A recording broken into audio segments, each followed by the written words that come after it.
Four ordinary guys with extraordinary ideas for Disney parks. This is Main Street Musings, the experimental podcast of tomorrow. Welcome back to Main Street Musings, the experimental podcast of tomorrow. Joining me today is the slow rise to the top, Brock. Up, up, and away! The impending sense of dread, Jake. Hey there, hi there, ho there. And the plummet back down to earth, Eric. Whoa! How are we doing today, guys? Yeah, I'm all right. I'm excited for this one. I think I've got a decent idea. Well, we'll be the judge of that. So if you weren't able to tell, today we are talking about drop rides. Yeah, like Tower of Terror. Drop rides! Now, for those of you who don't know what a drop ride is, it's a ride where you go up and then you drop. It's really self-explanatory. You go up and then you go down. Some drop rides have some really nice theming to them, like Disney's Tower of Terror. Some, like featured in my childhood home base park of Paramount's Great America in Santa Clara, California, called the Drop Zone. Literally, there's just a giant stick in the ground where you go up and you go down. It takes all sorts. The thing is, those are so much scarier. The ones where you're just outside and your feet are dangling, they're so much creepier than like an actual good experience. Yeah. Yeah, I have to say, I hate drop rides. I will not ride them. But because the theming on Tower of Terror is so amazing, that is one of my favorite rides, and I will ride it every time. But I will not go on any other drop rides. Yeah. No, agreed 100%. They're terrifying. There's nothing pleasant. I will go on record and say I love drop rides. It's my favorite feeling in the world to fall like that. So it's good we have a podcast divided. Yeah, and I don't love the ones where you're outside, but that fear is more related to my shoes falling off. Well, it doesn't help that you always wear Crocs. Yeah, they fall off during outside drop rides. That's why I assume going in a fair amount, if not all of our drop rides, will probably not be the stick in the ground, feet dangling version. Could be wrong. I don't know. But I would expect that not to be the case. Way to bring us back on track. Thank you. We are about to pitch theoretically 4 very croc-friendly drop rides. It's the part where we make a pitch. All right, and first up for the pitches today, we have Jake. I decided to take a page out of Tanner's book, and I actually wrote mine out ahead of time so I can read it to you guys, because I didn't want to forget anything, because as we all know, that is a problem I have in this podcast. I forget important details, and then nobody wants to vote for me. And yes, that is what I am maintaining is the reason I don't get any votes, like last time. I didn't get a single vote. Okay, buddy. That felt really good, guys. Okay, buddy. So, excuse me, I gotta... Here we go. We, as the writers, have been specifically selected and invited to an exclusive presentation of the newest top-secret telecommunications technology from DevTech. We are welcomed into the beautiful DevTech Tower, where we are informed that the presentation will be given by the head of the company himself, Winston Dever, in his private office. We board the elaborate elevator with a massive window out over downtown Metroville. As the elevator begins its ascent, a pre-recorded voice presentation begins talking about the history of the company. Suddenly, the elevator comes to a screeching halt. The recording slows down and stops. The lights go out. A shadowy figure rises in the distance. The Underminer! He is always beneath us, but nothing is beneath him. He wants the new technology for himself, and he begins attacking the building. The elevator has sustained too much damage and suddenly plummets back down the shaft. Just when we think all is lost, a familiar voice is heard. Don't worry, I've got you! Mr. Incredible! He catches the elevator and slows it to a stop. We see that the entire Incredibles family is there to save the day. However, the Underminer, in an attempt to distract them, launches our elevator skyward at high speeds, and a battle ensues, witnessed by us as the elevator shoots up and down out of control. Eventually, the Incredibles save the day, and we are returned to safety. That is my drop ride pitch. Nice. Good job. See, I know already I won't vote for that one because I think there was just too many details. Kicking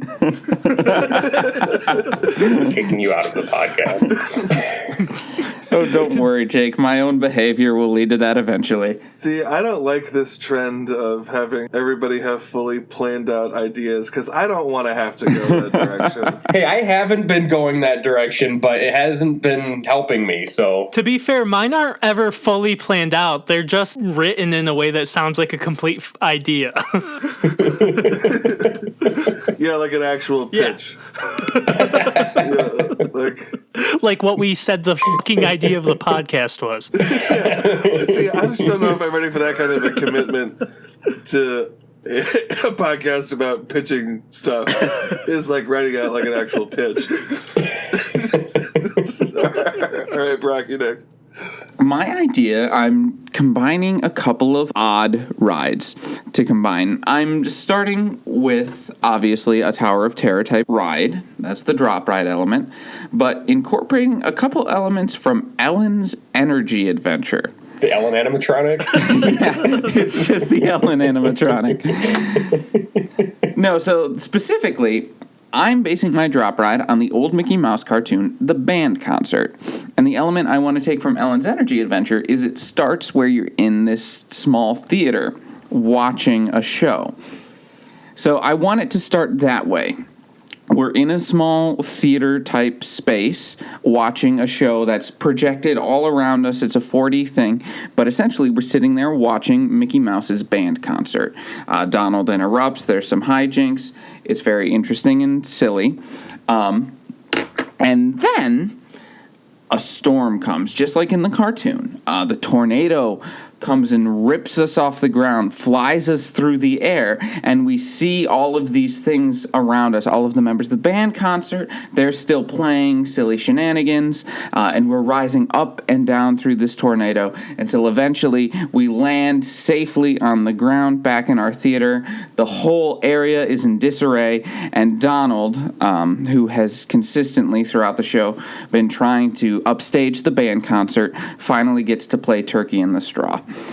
I think that's a fun, easy, silly pitch, and that's my idea. It's fun, and it's silly, and you'll love it. You see how often I stuck that in today? Onto this like psychological bit at the end. Yeah. This is I latched onto that today because I was less confident in my idea. You know, I feel like I love that one for some reason, some subtle reason. I feel the need to love that fun, wacky idea. That's so silly. Yeah, doesn't it sound fun and silly? All right, looks like I'm up next. So mine's a Star Wars idea. It would go in Galaxy's Edge, obviously, now that we have a Star Wars land. Yay, Disney. Mine is kind of like Brock's a combo ride. It is a sort of a mashup between Space Mountain, Star Tours, and a drop ride. So we would start off, it is the destruction of the first Death Star. So we start off in a Star Tours kind of like we're in an X-Wing and things are projected around us, right? Like the flight, and it's moving, and it has like a horizontal movements and vertical shakes and stuff. And then we attach to a track as we do the dive bomb into the middle of so it's like literally Star Tours at that point where you're like hitting so I guess it's the second Death Star. Never mind. Second Death Star. And like we're diving into the middle, like in following the Millennium Falcon as it's going to hit the reactor core. And at that point, that's when the drop part of the ride hits, and we've hit like a track, and we literally drop into the center of the Death Star core. And then we have a little bit of like a very small amount of roller coaster, like going through the Death Star, and then we're out. So that's kind of my idea. That's cool. Nice. Cool. Yeah, just so that we're all clear, I did watch a ride through of Rise of the Resistance, and my idea is significantly worse than that ride. Cool, thank you. That's what I was worried about. It is like way less cool. I was concerned that your ride was too good, but I'm glad to know. I can't even begin to describe to you how inferior I feel at everything. Yeah. Somehow even at my what my degree is in, the theater, I feel worse at after watching somebody come up with that ride. Like, it's insane. I've been avoiding spoiling that ride for myself because I was hoping that eventually I'll get to see it and, see it firsthand. But, it's not practical, but I'm doing it anyway. I watched it because I wanted to make sure that my pitch wasn't too similar. And then I'm like, it's not, and it's worse. Great. Maybe together as a team we could make it an equal Nope. thing. So right, Eric's going for a different psychological approach. I went for it's fun and great and silly, and Eric's going for it's not good. I'm disappointed in myself. I'll never be good enough. And I want to see how that plays out for him. No, I'm going for the we can make it better together vote. Oh. That's the Jake went for the pity vote when he did the whole lead up and was like, well, since my ideas never get voted for, I guess I'll try. Yeah. So we have 3 different psychological warfare going on right now. I'm interested to see what Tanner employs at the end of his pitch, or if he just lets it ride on its own merits. We'll see. Let's go, team. All right, so my drop ride will be going in the Toy Story land at Disney's Hollywood Studios. So on this drop ride, you will find yourself as a toy in the Pizza Planet claw machine when everyone's least favorite child, Sid, shows up and tries to win you from the game. Luckily, your friends Buzz, Woody, and Jessie are there to rescue you while the green aliens try to help make a sacrifice to the claw. On a multi-drop ride until you finally plummet safely back into the pile of toys and can make your escape. The ride will feature giant screens on 3 of the sides to make it feel like you are actually a small toy in a claw machine. A mechanism to let your ride vehicle slant different ways so it feels like you are being jostled around on mounds of toys. And a line queue, much like the Pirates in Disneyland, is connected to an actually good Pizza Planet and then moves into a more feeling of being surrounded by toys as you get smaller and smaller. Nice. See, the actually good Pizza Planet. Yeah, that might make your pitch right there. But also, I like the phrase, everyone's least favorite child. And it's really interesting that you took that directly out of one of your own report cards. I know, I accidentally almost said Tanner. Yeah, okay, so Tanner's psychological bit was attaching it to a basic human need in food. So a basic human need in a better Pizza Planet. Yeah, it'll be actually good. I like how just because you said it's going to be better means it's going to magically be better. Well, no, because it's actually going to have, I'm picturing, games and things that would make it actually like a Pizza Planet and instead of just, a shitty pizza restaurant. Yeah, the Pizza Planet sucked. Like what you would actually think a Pizza Planet would be. It's the part where we do Q&A. So Tanner, when you say an actually good Pizza Planet, what do you know? Yeah, what is your pizza recipe, Tanner, that they're going to use? A good one. How can you guarantee a good Pizza Planet experience for me, the consumer? I love how we're asking Tanner, who does not eat pizza. Well, to begin, put as much care into the recipes they do some of their other newer restaurants. And also, my big thing was also, make it what a kid would think about with Pizza Planet when they come in. Make it fun and have games they can actually play around and stuff. So, make it an actual experience to go into the Pizza Planet. And then it also, that helps with the theming of the queue line already. If you're surrounded by a actually well-themed Pizza Planet restaurant, that does some of your work of your queue line for your new drop ride, which is what I thought we were mainly talking about today. But we can also discuss the Pizza Planet restaurant if we go with my pitch, since it is kind of a big part of what I said. Speaking of queue lines, Brock, how do you envision this building, and how do you envision getting into the, is there a theme before we enter our theater? Oh, golly, I hadn't actually considered that, I'll be honest. I really love that old school black and white cartoon aesthetic. They really do it well in Mickey and Minnie's Runaway Railroad. So having some of that cartoon come to life vibe where you're surrounded by the trees, because it takes place in a lovely pastoral setting, surrounded by the trees, you're seeing posters for the band concert. I like having screens in the queue line that just look like you're outside and little shenanigans are happening. You know, cows are doing funny bits and all that sort of silly cartoony thing. But from the outside, I really had not yet envisioned that building.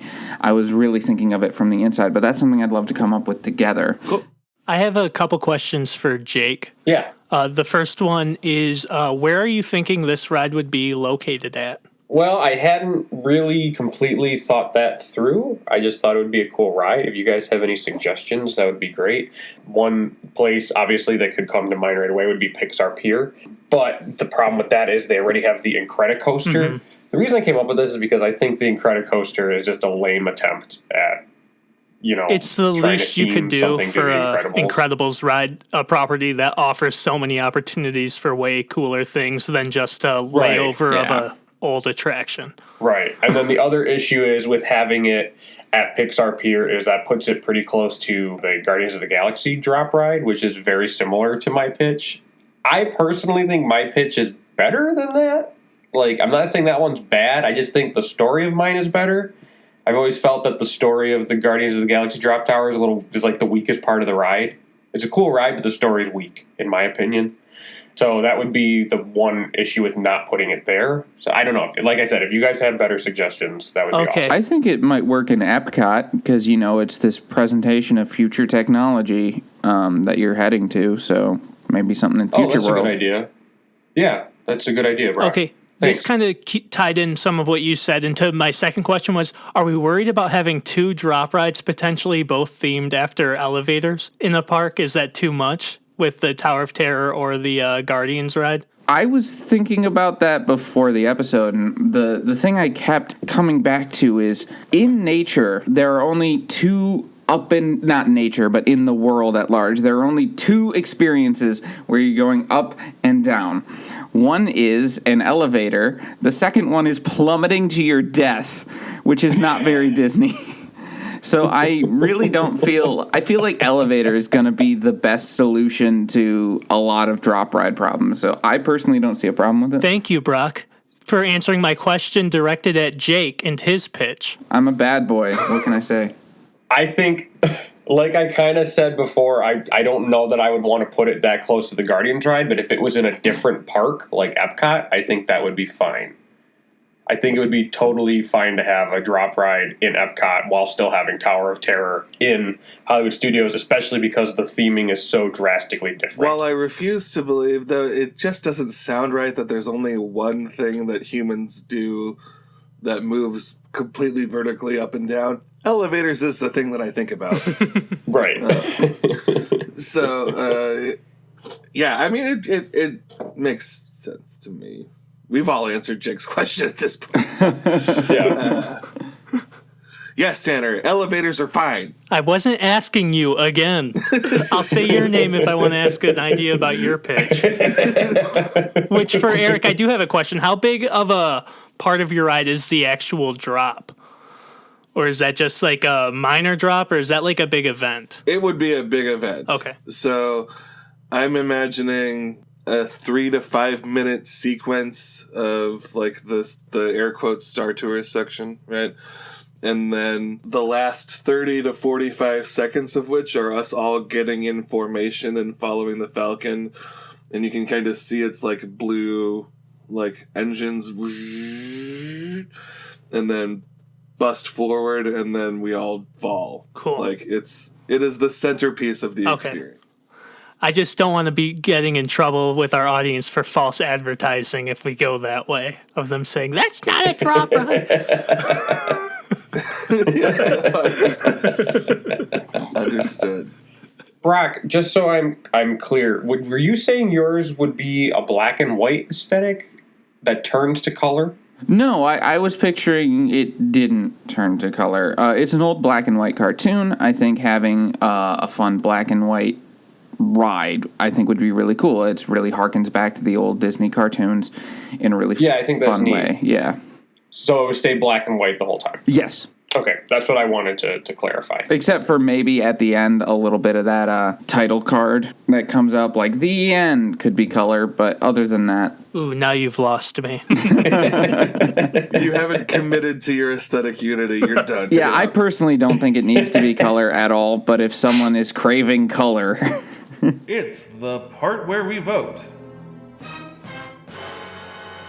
Oh, I think that I am fascinated by the black and white experience and the going into the screen. I always love that going into the screen thing, which I know Disney is doing more and more, but I love it anyway.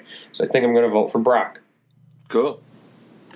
I really am intrigued by all of the ideas, but like Jake kind of argued, there really needs to be a better Incredibles attraction, and I really enjoyed the way he's doing it. So that's my vote, yeah. Cool. This is tough. I think I am going to vote for Eric's Star Wars attraction. That seems really just fun. I love the combination of getting it also offers the ability to get an actual roller coaster into Galaxy's Edge, which I think would be really fun. So I'm going to vote that way. I'm going to vote for The Incredibles. All right, cool. Yeah, I think it's cool. I think it's a really, really good theming for an Incredibles attraction. I'm excited for us to be able to figure out where it goes. Potentially what we could do with the Incredicoaster. So. Yeah. Well, Good job, Jake. Cool. Well done, everybody. Well done, everybody. Yes. Now, does this mean I can stop listening to you guys cry about not getting any votes now that I've joined the club officially? Does this mean you guys aren't going to whine and bitch about it anymore? No, it just means that you now know how it feels. Yeah, so now I don't want to hear you guys whining and crying anymore. Well, too damn bad. We're a podcast of whiners more than anything else. In a podcast of whiners, I'm a winner, so I'm expecting you to elevate to my level. Elevate, and on that note, let's start talking about this ride. Nicely done. I'd like to start with the building. Yeah. Yeah, I think Incredibles 2 especially, which introduces DevTech, offers a really interesting aesthetic because it's got that weird sort of 60s mod vibe, the Incredibles series. Yeah. But I really think Incredibles 2 really elevates that to the kind of you seeing the way the wealthy 60s mod vibe works, right. And it really makes everything over the top and interesting. So how do you envision the building? I totally wanted to capture that aesthetic. I love the look of the future, but the way that the 60s thought the future was going to look. Basically, the way it looks in the movie, for those of you who can remember, is how I would like it to look from the outside. Gotcha. We're really painting that word picture for our audience. It looks like how it looks. Like a skyscraper, a glass skyscraper. All right, so we have this cool mod skyscraper. I like that. With the DevTech logo on the outside. Right. What's our queue line looking like? What are we going through? What are we experiencing? I had kind of pictured that we were in like the lobby of the building, and maybe we are walking through displays of some other technologies that DevTech has worked on. So like maybe we're looking at old telephones, or we're looking at, video phones and stuff like that as you walk through these many displays. I love that idea. I'd like to could we make that more exciting? Maybe it's like new technology rather than old technology. Well, what I was leading into is I would like to see how their technology has developed over the years. So it starts with the old and it gets newer and newer and newer. And maybe there's also footage of like tests of technology that could be comical, of like maybe some of the tests go wrong and stuff like that. Or whether we're watching it on screens, or whether it's supposed to look like we're looking into actual testing facilities. Yeah, on those cool old black and white tube TVs that they use in the movies. Yeah, that'd be really neat. So I kind of pictured the line winding through the lobby of the building. Okay, cool. Yeah, I like that. And sort of the lobby having like different doors that access different things, but also serving as like a history museum of where DevTech's coming where it's going. Yes, exactly. Okay. With theoretically, like, as we move towards the actual vehicle itself, like, really highlighting this cool new thing that we're about to go. Right. And I like the idea of kind of like in, I was thinking like in Pulp Fiction with the suitcase. We know the suitcase is important. We know like that's the focus, but we never find out what's in the suitcase. So like I want to keep hearing about this top secret technology, but we never have to find out what it is. Because that can leave it open to 10 years from now, that technology is now obsolete. It's like, okay, who cares? You know? I'm not going to lie, Jake. When you said just like Pulp Fiction, my mind went a million different places. That was not the suitcase. Just like Pulp Fiction, Samuel L. Jackson is in this ride. Yes, he is. Just like in Pulp Fiction, you accidentally shoot somebody behind you and you have to go like clean it up and stuff. You overdose on heroin and all of a sudden John Travolta's there shooting an adrenaline thing in your heart. It's weird. But it's very experiential. To quote Brock, it's wacky, it's silly, and it's fun. And then Mr. Incredible's there. Just like Pulp Fiction. I also would really like if there was no references to The Incredibles. Necessarily until we are on the ride, because I want people to think like okay, we know it's a ride, but I want it to seem in the story that we are 100% just going to see this presentation. So when something goes wrong, it's unexpected and like, oh, whoa, this is totally not what was supposed to happen. You know? What would the name of the ride be then? Come see a presentation on new technology. Well, my thing is about that. In the world of the ride at DevTech, their entire current initiative is superhero based. So I think there could be reference to that. Yeah, so like maybe just like, because you see that like cool mod style illustration of Frozone, Mr. Incredible, and Elastigirl. Maybe just like have that on a banner somewhere. I think what I meant more was like I don't want to see like Mr. Incredible in the queue line like, oh, we've been hearing some news that there might be bad guys attacking, so we're here getting ready to save you. You know, like I don't want that. But you do see an animatronic of a man named Bob Parr just hanging out in the lobby, reading a newspaper. Taking care of a baby. Taking care of a baby. That's a really important question. Thank you, Tanner. How do we involve Jack? So I think when we are actually being saved by the Incredibles, I think it would be cool to have the entire family participating in saving us using their different powers. And I think it could be fun to have Jack both assisting in the saving us, but also just causing problems. So like Mr. Incredible like catches us, but then Jack who's like, you know, looking for cookies or something, and Mr. Incredible's like, oh no, and he has to like toss us to Violet so he can like run after Jack or something like that. So that might be kind of fun. So that they're trying to fight the Underminer and save us and deal with Jack, and it's just like this whole, mess that's happening for us to watch. I think that could bring in a lot of comedy.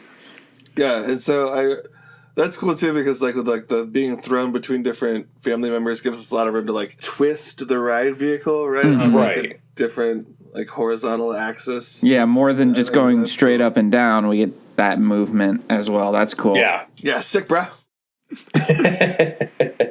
So from the queue line, we then get on the elevator, which I talked about in my pitch, and we just talked about kind of how like the family will be saving us and stuff, and the Underminer. I don't know what you guys want to discuss. The safety of the elevator. How are we going to be? Is this going to be like a Tower of Terror elevator where we sit down, or like what are you imagining the actual ride vehicle looking like? I think is kind of important for us going forward. No, I was thinking just like a regular elevator that we're standing in, and you just get thrown all over the place.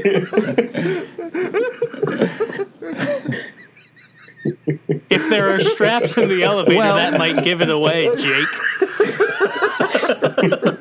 Well, I was thinking that the way we could distract from that. Remember, I talked about the pre-recorded show, and you're looking out at the city.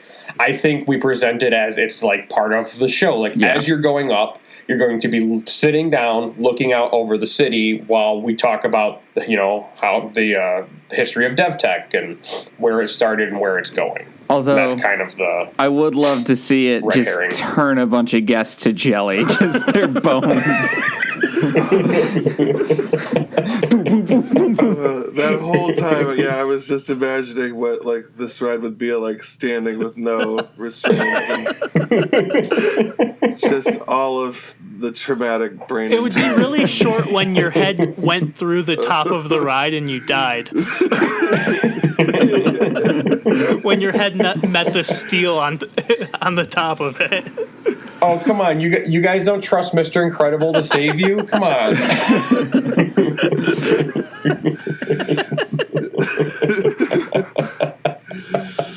Wow. But no, Thank you, Tanner, for your safety. But I do think it would be really cool, though. I wanted to also just talk about the design aesthetic of it. If like that all looked like very futuristic elevator, and you're like, I'm picturing like white almost seats instead of like the exact opposite of the old shitty looking seats on the Tower of Terror.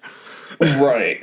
Yeah. Right. That's, again, I want it to be very aesthetically and theming different from Tower of Terror, which I think is a good way that they could both exist in Walt Disney World. What if it's not just an elevator? What if it like exists in this kind of, so it like the vehicle, like rectangle box, right? Like it is an elevator, but it exists in this like new kind of like pipe technology where you're kind of like vacuumed up and down and like around and stuff. Like a pneumatic tube, like at a bank? Yeah, like one of those things. And so that's why you have to put on the seatbelt, is because like, we're going to be moving pretty fast through this tube, and like also gives us like room for like visuals, like we're moving around like the Gentech complex, right? Yeah, it could be something like that. That way the elevator itself is part of the presentation. The elevator is one of the new technologies. Yeah. That's kind of neat. Yeah, I like that. It's a good idea. Thanks, Jake. And you thought nothing productive would come out of my dumbass safety question where I just wanted to irritate you guys.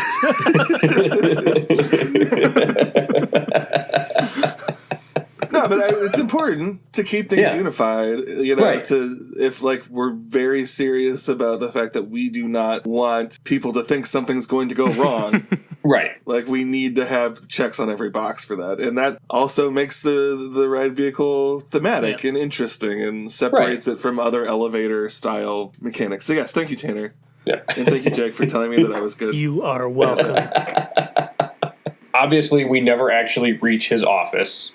So I was envisioning after we get saved, we just, we are set back down on the ground floor, and it's like, okay, let's get out of here. And maybe as we're leaving, I would like us to go through a different way than we came, obviously. But maybe, like the exit queue, but maybe it looks like the lobby, so it looks like you're going out the same way you came in, but it's all damaged now. Ooh, yeah, I like that a lot. So it looks like, a fight happened. Yeah. That's fun. I don't know if that's necessary to do, but I think it could be interesting. So, like, when you go in, it's all pristine and, like, fine, but then when you leave, it's like, oh, look at all this damage from this big fight we were just in. That's fun. Yeah, or, like, even have, like, the Underminer's vehicle, like, the spinning, the mole thing, like, just like dangling from like the ceiling or whatever. Yeah, that's cool. Yeah, just have evidence of. Yeah, that would be really neat. Yeah, and then a gift shop. Yeah, and then the DevTech gift shop. Yeah, and it could look like the DevTech gift shop, and maybe like the outside of it like looks damaged. And like like when you're in the gift shop, like they still have all this stuff on the shelves and the merchandise, but there's like cracks in the walls and like stuff like that. Yeah. That's fun. The lights are flickering. That probably won't happen, but I think it's cool. You see electricity arcing through the lights. There's just a real Tesla coil that you have to The walk people through. that work in the gift shop have like semi-serious wounds that aren't being tended to because they still have to finish out their shift. But on a serious note, I think you could have like some animatronics of the Incredibles in like your exit queue. So like people who are coming in, since they're not seeing any of that on the way out, is like you see like tattered versions of them out there too, being like, well, sorry about your interrupted tour, guys, or something. So like, especially like kids can get that little, we saw Mr. Incredible. Maybe we see the Underminer in the back of a police car or something like that. Yeah. This is also the perfect time, instead of a gift shop, to go straight into the frozen yogurt place called the Frozone.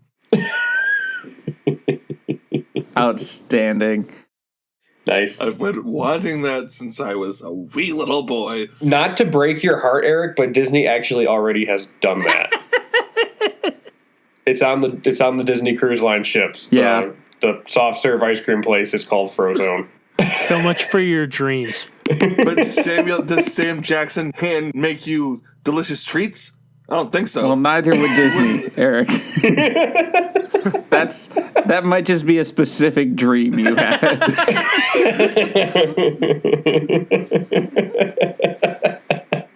So, like we established, the elevator with the new pneumatic tube technology is going up. The voice is happening. Suddenly, everything powers down and stops. And in the distance, we see the Underminer rise up on his little platform thing.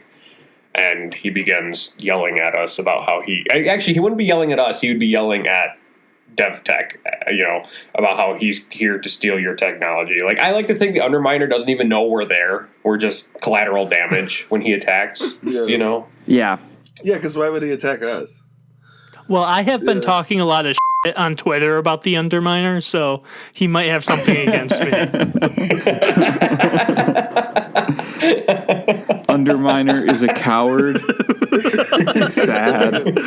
The Underminer is a hashtag punk ass bitch. That would be funny if every now, like, how in the Star Tours right now they like single out one person. It's like, oh, the princess we have to save. Maybe the Underminer singles out one person. It's like, wait a minute, it's you. Fuck you. Yes, please. You have to tell the attendant your name beforehand, and they randomly pick one name, and they're like, Timmy from Montana, I'm gonna kill you specifically.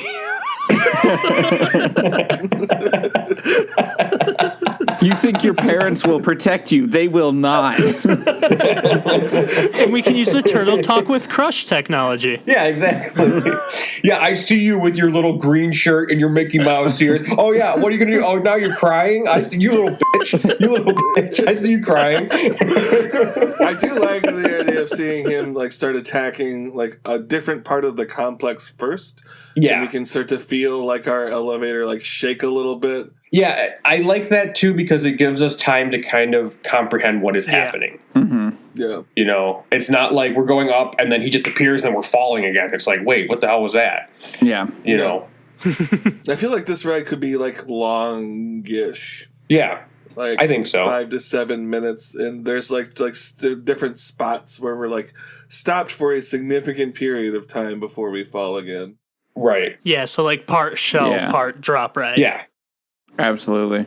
So let's get into a little bit like of the Tower different Terror. ways that the Incredibles could like save us. I know we talked about Mr. Incredible using his strength and then like tossing us maybe into like Violet's force field would be like a cool thing. And yeah, I'd like maybe Mrs. Incredible can like do stretching things. We can see her. She can kind of turn into like a trampoline that catches the thing and we bounce off of her a bit. Yeah, maybe she wraps around the cart. Yeah. And kind of stretches it down while at the same time like reaching over to grab Jack, who has like plummeted out of the sky because of something, Yeah, and then Jack in his babiness literally punches us up back into the sky.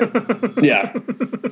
I'm not sure what Dash would do that would be very helpful. I was thinking Dash might not necessarily interact directly with us, but I would like to see him in the background where he goes really, really fast. Remember Incredibles 1 where he's like, don't touch my sister! And he's punching the guy at like 200 miles an hour. Yeah. So I'd like to see him like up on the Underminer just like punching him and just like yelling things like, oh, I'm going to get you, you stupid! And then Underminer's like, ah! Yeah. Just like in the background. So Dash is more of a show element. yeah. Yeah. And that's the thing is I think while we're being saved by Incredibles, the various other Incredibles, and of course Frozone, whoever's not saving us would be fighting Underminer in the background. And then it would keep changing as it went. Mm-hmm. And Frozone can make us like a nice little ice slide, and like that goes down and then pops back up, and we're kind of feel that suspension. That could be interesting. What if at one point Frozone shoots the elevator to freeze it in place, and the elevator actually, using like projection mapping or lighting effects, looks frozen on the inside and it actually gets cold? That'd be cool. Yeah, I think that would be amazing. That'd be sweet. That'd be really cool. Yeah. And I'm sure the Underminer has like a flamethrower that would melt it. And Right, and then we would feel the heat. yeah. That could even be like an accidental dash moment where he's running around us really fast and his like causes it to melt because of the heat of the friction. Yeah, that could be interesting. Or like if Violet puts us in like her force field to catch us, the whole cart like lights up in the purple and it looks like we're actually in the force field. That's cool. Yeah. And maybe we can feel it like buzzing while we're in there, like kind of like the technology on Guardians, where they make the ride like feel like it's rocking a little bit at times.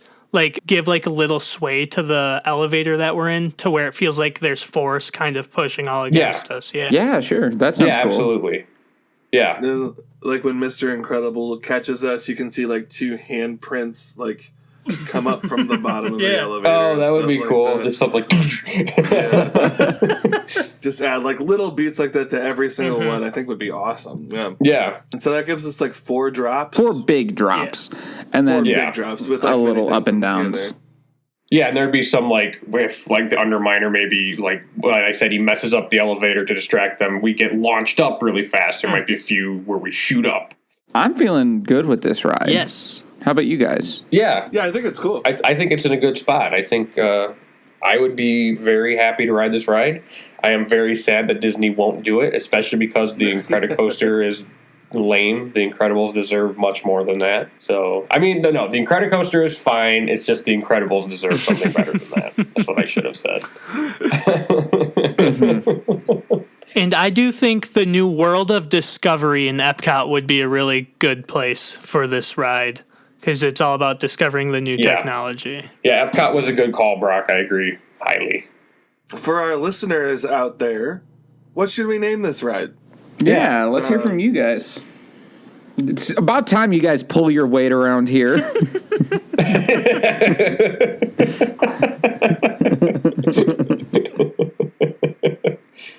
All right, well, I think on that note, we're ready to move on to the lightning round.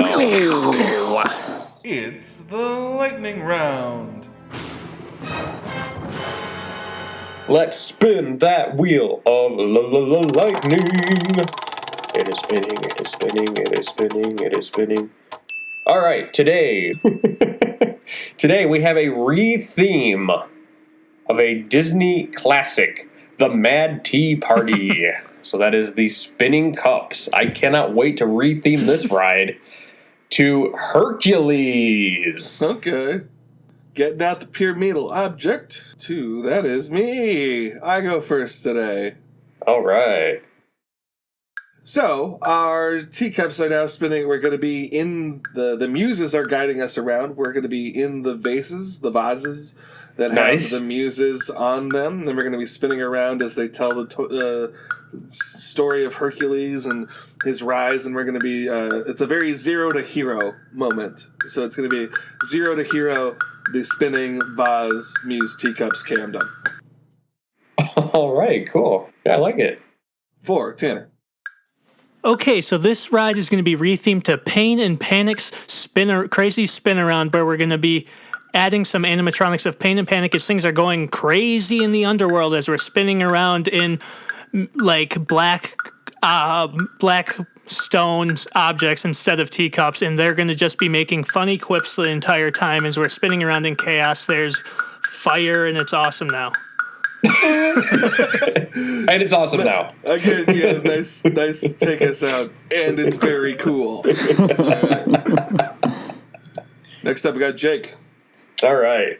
So we have come to visit Phil, and we are going to try to get some training, but all of a sudden the Titans attack, and it is the tornado guy, and he is spinning us around all over the place, and Hercules is running around on the outside trying to beat up the tornado guy and save us while we spin helplessly, and Phil shouts quips at him like, "Come on, kid, you got this," and we're in the middle like, "Ah!" But that's okay, because Hercules saves the day in the end. And it's cool, and it's wacky, and it's silly, and it's fun, and everybody loves it and votes for it.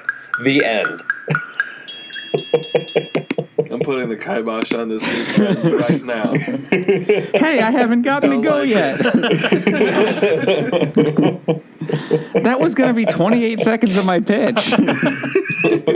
We know. Brock, take us away. Okay, so it is going to be the chariots of the gods that we're riding in. So we go to visit Mount Olympus, and we're riding in these crazy godly chariots that seem to have a mind of their own. And that's really it, because the teacups don't have a story. You're just in a fucking spinning teacup. So now we're in a fucking spinning chariot, and the gods are there, and they're going, wow, look at those spinning chariots, guys. And it's wacky, silly fun, and everyone has a great time, says Zeus. I've never been more disappointed. And then after kiboshing It's Wacky Silly Fun, he would still do that. I thought he was going to go the strategy he started with, which was just sneaking those words into the pitch when he's like, it's crazy. I was waiting, and some of the chariots are silly, and some of them are fun. Soon we're going to have a moratorium on all theme park related adjectives if we keep this up. Fun is not allowed. Wacky, not allowed. Let's just keep him out of the lightning rounds, guys. Okay? How else am I supposed to fill time, Eric? Come up with a better fucking idea. Eric, your pitch was 10 seconds long. And just because you hate the buzzwords that are used in every type of actual pitch ever doesn't mean you get to change the rules of the podcast that you signed up for. Tell him, Tanner. No, everybody leave Eric alone. Brock, take us out of here. No, finish him. All right, my friends and neighbors. Tanner, that Instagram is shooting way up into the sky. Wow, look at main_street_musings go. And wow, Jake, I forgot your name for a second there. Had a good time riding that Facebook down to the ground. Facebook.com/main_street_musings. And Eric, you better have your seatbelt on. That Twitter's about to fall. At MSM_podcast. And I'm Brock. Make sure to rate, review us, leave a 5-star review, tell all your friends. Bye. Bye. Yeah, seriously, tell your friends. Make them listen. Download it on their phones for them. Play it through their windows at night. That got grim. Maybe we want them to like us, Jake. That got really bleak there, Jake, and desperate.